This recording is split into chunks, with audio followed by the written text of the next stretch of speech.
Okay, hello, magandang araw sa atin mga katropa, mga kasaludo. So, medyo trending ito, no, yung ating bibigyang reaction video. Trending sa Facebook, gayon din sa YouTube at sa iba-ibang mga platform ng social media.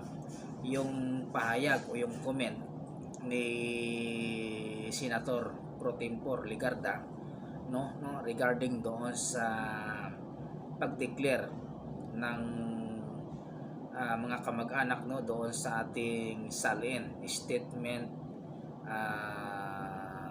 basta salin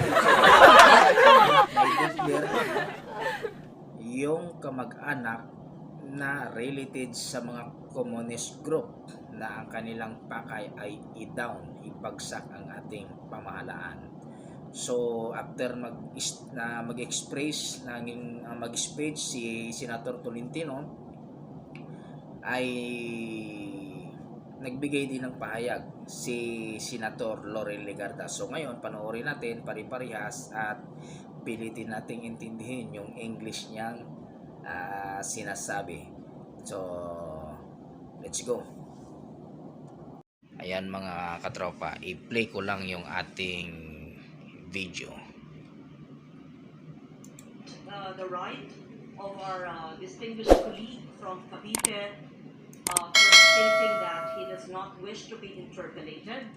This representation, Mr. President, would have wanted to not just interpolate but to be more enlightened on this issue, but it will take so much time.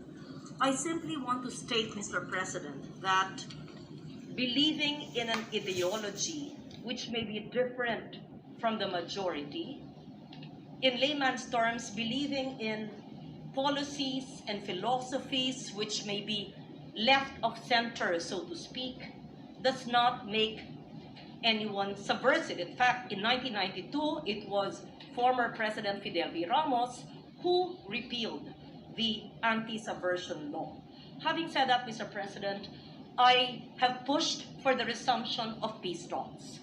We know that the comprehensive agreement on socio-economic reforms is on the agenda, and this was a legacy of former President Ramos, and I hope that the peace talks can be revived, can ensue, so that the common goal of leaders of our country, whether we are elected in the Senate or even working with a grassroots organization deemed subversive or left by government but not really proven, can work together towards more equity, peace, and authentic, real reforms in the countryside. I will never judge Chair Popoy de Vera, just as I will never judge his sister. I do not know the issue, and I do not know her personally. All I can say is that having celebrated National Heroes Day yesterday, there are many heroes in our midst whom we see and who we do not see or know. Even heroes who may be associated with the CPP. I declare that I have worked with the National Democratic Front, and I am not ashamed of it. I have worked with them, not for them, in my role as a journalist, along with then Minority Leader Aquilino Pimentel. As a young senator, I have worked for the release of captives, both in the police and the military establishment, from the mountains of Davao to the jungles and mountains of Sorsogon in Bicol and in Lianga, Surigao Sur. I have agreed with them on many subject matters close to our heart, and I'm certain that our brilliant lawyer from Cavite will agree that all the elements, the four aspects of CASER, must be pushed. Having said that, Mr. President, I would like the anti-terror law to be reviewed. I recall, and I hope my vote was was recorded correctly when I was in the House of Representatives at the height of the pandemic, because I did not vote in its favor. And I do not recall what law or what pronouncement of government has declared the Communist Party of the Philippines or similar organizations, movements, beliefs, associations could be declared as what? Enemies of the state? It's so difficult to identify that. When if we see and study what they actually believe and want, it is social justice. It is really uplifting our people from poverty for decades without bearing arms, of course. And the disposition of forces is part of the four elements of KASER. I am in the military establishment. I studied GSC and NDCP. I proudly belong to the AFP Reserve Corps, being a full colonel. I fully respect and associate myself with some of the views and the concerns of the good senator. However, I also would not pass judgment and label, perhaps, certain organizations whose beliefs may be different from the general majority. But when we look at it, we bear similar objectives, vision, dreams for our people. I say that not in contrary to my good friend Senator Tolentino's manifestation today, or those who wish to associate with them. I stand here as someone who has worked with the so-called left of this country and was admired many of those who share the same vision for a country, who may belong to those who are considered left of center. And there is nothing wrong with that, Mr. President. It does not make anyone subversive. In fact, there's no subversion law. Now, if we are called terrorists for believing in certain beliefs which are considered left, then that's a longer debate altogether. All I'm saying is that while I appreciate the manifestation of the good senator from Cavite, I also believe that heroes like Dr. Jose Rizal, who was considered subversive by the Spanish, who is killed in Laguna, is our national hero. Having said that, Mr. President, I thank the good senator from Cavite for raising this very important issue that has propelled discussions and emotions. I do not totally disagree with you, but I think this is a very important subject of discussion, and we will never completely agree with each other. That's why we value our democracy, and that is the reason why we are the Philippine Senate.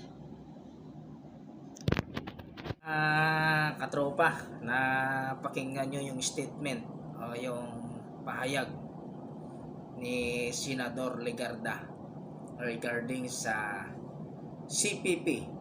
Hindi niya binanggit yung NPA pero magkakasama yan eh. CPP, NDF, NPA. Ano yan?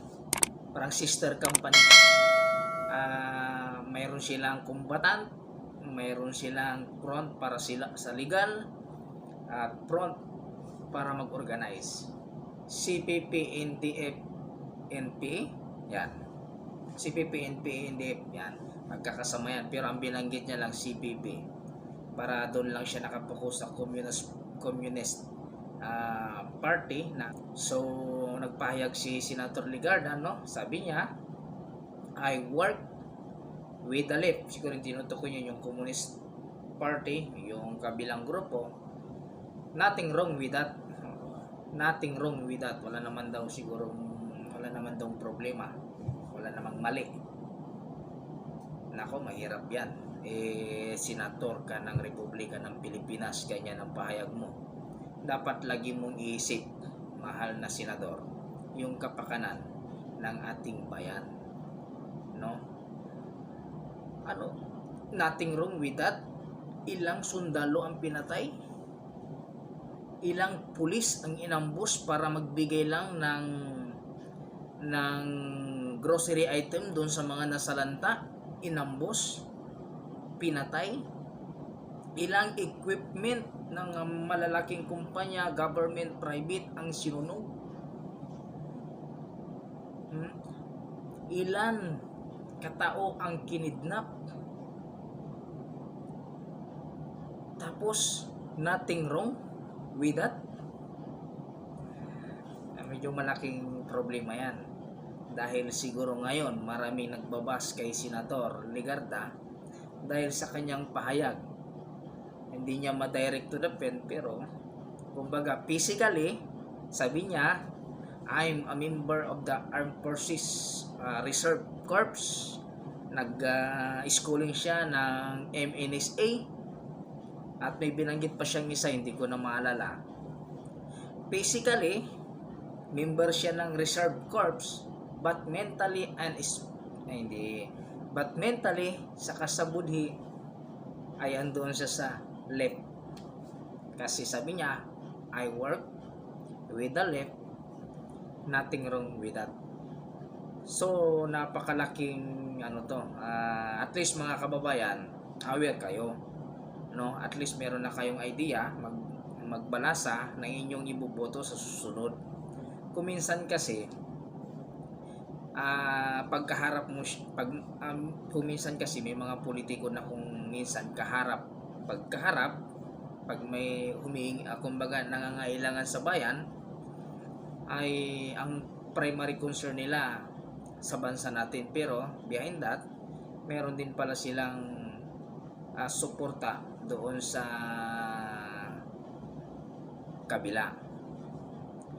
So maganda yung pahayag din, no, ni Senator Lacson doon sa doon sa pahayag ni Senator Legarda na ang NPA is a terrorist group, an enemy of state. Kalaban to ng gobyerno, dineclare na kalaban ng gobyerno. Bakit mo pang i-recall ang pisto? Marami nang pinatay, marami nang buhay ng sundalo, pulis, civilian, mga private sector, mga kontraktor na mga malalaki ang sinunog na equipment, no? Yung pulis na nagkandak ng security assistance para doon sa pagbibigay ng ayuda, inambus, patay. Ngayon i-recall natin yung pisto. For what? Para bigyan ulit sila ng pansin na para bagang napaka-importante nila sa gobyerno. Wala na. Kumbaga nasa 100% halos 1/4 na lang ang natitira. Saka tayo magpipisto. Dapat dati pa, noong kalakasan pa nila, di ba? So ayun mga kababayan, comment lang kayo kung ano ang inyong masasabi, no, sa pahayag ng ating mga sa pahayag ni Senador Legarda. So yun lamang mga katropa, I work with the left, nothing wrong with that. So bye bye.